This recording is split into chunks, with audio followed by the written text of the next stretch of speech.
Alors bonjour à tous, aujourd'hui nous continuons notre lecture du catéchisme de l'Église catholique et nous en sommes rendus à la question numéro 214 du compendium qui est en quoi consistera le jugement dernier? Eh bien voici la réponse. Le jugement dernier, donc universel, consistera dans la sentence de la vie bienheureuse ou de condamnation éternelle que le Seigneur Jésus, lors de son retour, comme juge des vivants et des morts, prononcera pour les justes et les pécheurs, rassemblés tous ensemble devant lui. À la suite de ce jugement dernier, le corps ressuscité participera à la rétribution que l'âme a reçue dans le jugement particulier. Donc pour étayer ces propos du compendium, prenons les paragraphes 1038 à 1041 du catéchisme de l'Église, qui nous disent ceci. La résurrection de tous les morts, donc des justes et des pécheurs, précédera le jugement dernier. Ce sera l'heure où ceux qui gisent dans la tombe en sortiront à l'appel de la voix du Fils de l'homme. Ceux qui auront fait le bien ressusciteront pour la vie, ceux qui auront fait le mal pour la damnation. Jean 5, 28, 29. Alors, le Christ viendra dans sa gloire, escorté de tous les anges. Devant lui seront rassemblées toutes les nations, et il séparera les gens les uns des autres, tout comme le berger sépare les brebis des boucs. Il placera les brebis à sa droite et les boucs à sa gauche, et ils s'en iront, ceux-ci à une peine éternelle, et les justes à la vie éternelle. Voir notamment Matthieu chapitre 25.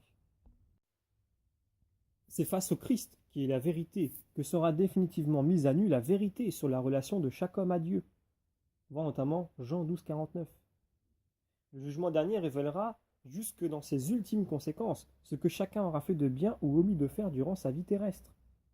Saint Augustin nous dit ceci. Tout le mal que font les méchants est enregistré, et ils ne le savent pas.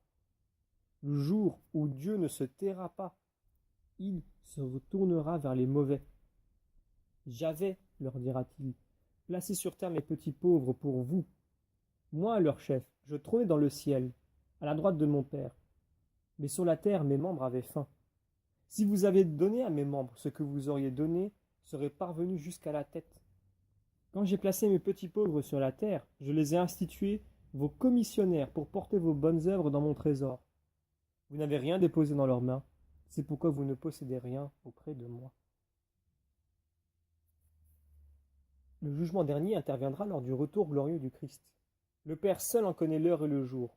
Lui seul décide de son avènement.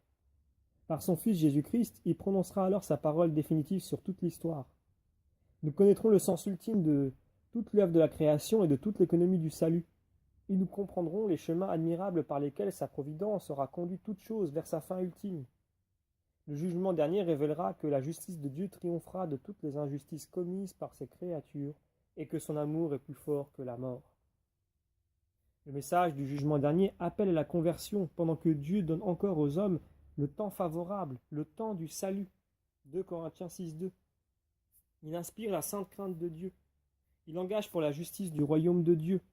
Il annonce la bienheureuse espérance du retour du Seigneur qui viendra pour être glorifié dans ses saints et admiré en tous ceux qui auront cru. 2 Thessaloniciens chapitre 1 verset 10.